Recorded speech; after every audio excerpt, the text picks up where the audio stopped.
ఒక పేషెంట్ ఎమర్జెన్సీగా కాలు చేతులు ఒక సైడ్ వీక్నెస్తో పాటు కోమాలోనే వచ్చాడు మా దగ్గరికి. నేను ఎమర్జెన్సీలో సడన్గా ఆయనను పోయి చూస్తే ఏంటంటే నేను 2 సంవత్సరాల క్రితం చూసిన పేషెంటే ఈ పేషెంట్.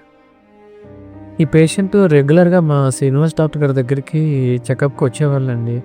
కానీ ఎప్పుడైతే అతను రెగ్యులర్ చెకప్కి రావడం మానేశారో, ఏంటంటే తనకి తను బాగానే ఉన్నాను కదా, నేను హెల్దీగానే ఉన్నాను కదా అని ఫీల్ అయ్యి నెమ్మదిగా బీపీ టాబ్లెట్స్ ఆపడం, అట్ ద సేమ్ టైమ్ స్మోకింగ్కి ఎక్కువ అలవాటు అవ్వడం, ఎక్కువ స్మోకింగ్ చేయడం, దాని కాన్సిక్వెన్సే ఇట్లాంటి మేజర్ స్ట్రోక్కి దారితీసింది. మా నాన్నకు చాలా సీరియస్ ఉండే తీసుకొచ్చాను. పక్షవాతం స్ట్రోక్ వచ్చింది, వన్ సైడ్ మొత్తం కడ్డది. పేషెంట్ కండిషన్ సీరియస్గా ఉందండి. First major life saving procedure చేస్తున్నాం మనం. ఏంటంటే క్రేనియోటమీ ప్రొసీజర్ చేద్దాం. మీ ఫాదర్కి ఒక పార్ట్ ఆఫ్ ద బ్రెయిన్ అంతా కూడా బ్లడ్ సప్లై బ్లాక్ అయ్యి పెద్ద బ్రెయిన్ స్ట్రోక్ వచ్చిందండి. దీనికి మన మెడికల్ మేనేజ్మెంట్తో పాటు ఇమీడియట్గా సర్జికల్ మేనేజ్మెంట్ కూడా చేయాల్సి ఉంటుంది.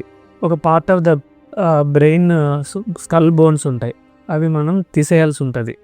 దానివల్ల మనకి బ్రెయిన్లో ప్రెషర్ పెరిగినా సరే బ్రెయిన్లో వైటల్ ఆర్గన్స్ మీద ప్రెషర్ పడి చనిపోకుండా మనం కాపాడిన వాళ్ళం అవుతాం. పేషెంట్ ప్రాణం కాపాడడానికి మనం ప్రయత్నం చేస్తాం. మీరు ధైర్యంగా ఉండండి. ఇప్పుడు పేషెంట్కి అయితే డికంప్రెసివ్ క్రేనియోటమీ న్యూరో సర్జన్ వచ్చి చేస్తున్నారు. అది ఆ బ్రెయిన్ది ప్రెషర్ పెరగకుండా చుట్టూరు ఉన్న ఎముకనైతే తీసేసి బ్రెయిన్లో ప్రెషర్ తగ్గించడానికి, ఒకవేళ ప్రెషర్ పెరిగినా సరే బ్రెయిన్ సేవ్ చేసి ప్రొసీజర్ లాగా చేస్తున్నారు.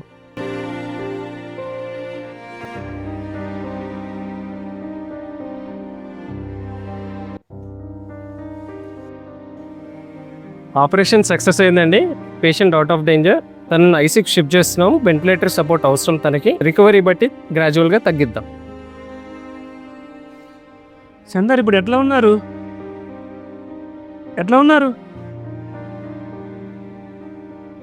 पानी पिलाएंगे आसिफ के साथ। ये साबर घर है साहब की साबर घर सामने खाई ओड़ी देख आपको आन देख आएंगे यहाँ तो पक्की तो समोसा तेज सालन कल तक पक्का मालूम दे तक एक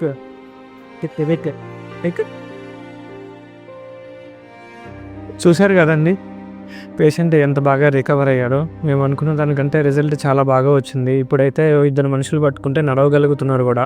ఆ చెయ్యి కాళ్ళ పెరాలసిస్ కూడా కొద్దిగా ఫాస్ట్గానే రికవరీ వచ్చింది. ఫైనల్గా పేషెంట్ లైఫ్ అయితే సేవ్ చేయగలిగాము.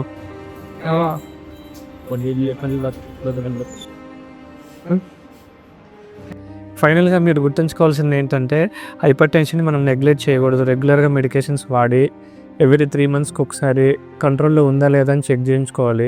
ఇంకా అలవాట్ల గురించి మాట్లాడుకుంటే స్మోకింగ్ అనేది చాలా చాలా డేంజర్. ఇలా స్మోకింగ్ చేసే వాళ్ళల్లో బ్రెయిన్ స్ట్రోక్ రావడం అనేది చాలా కామన్గా మేము చూస్తూ ఉంటాం. సో అలాంటి అలవాట్లకి దూరంగా ఉండడం. పవన్ సార్ వాళ్ళకి, రాము సార్ వాళ్ళకి, శిలు సార్ వాళ్ళకి, వాళ్ళ టీం అందరికీ నా యొక్క ధన్యవాదాలు. నాకు సాయం చేసిన వల్ల చాలా చాలా ధన్యవాదాలు. హలో అండి, అందరికీ నమస్కారం. నేను Sairam, Saith hospital managing director మాట్లాడుతున్నాను. ఇప్పుడు ఇందాక చూశారు కదా పేషెంట్ సిచ్యువేషన్. ఇటువంటి కేసులను కూడా మా దగ్గర 24/7 క్రిటికల్ కేర్ టీం రెడీ ఉందండి. అందులో న్యూరో సర్జన్, న్యూరో ఫిజిషియన్ అందరూ కూడా, అనస్థీషియా టీం అందరూ కూడా రెడీ ఉన్నారు.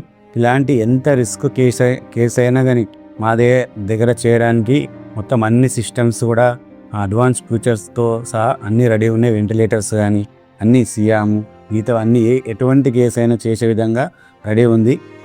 దీనికోసం అంటే ప్రజలకు సేవ చేసే విధంగా ఈ హాస్పిటల్ నడపబడుతుంది.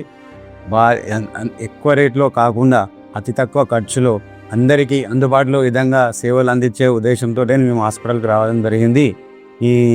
ఇటువంటి సేవలని కూడా సంగారెడ్డి జిల్లా ప్రజలు వినియోగించుకోవాలి.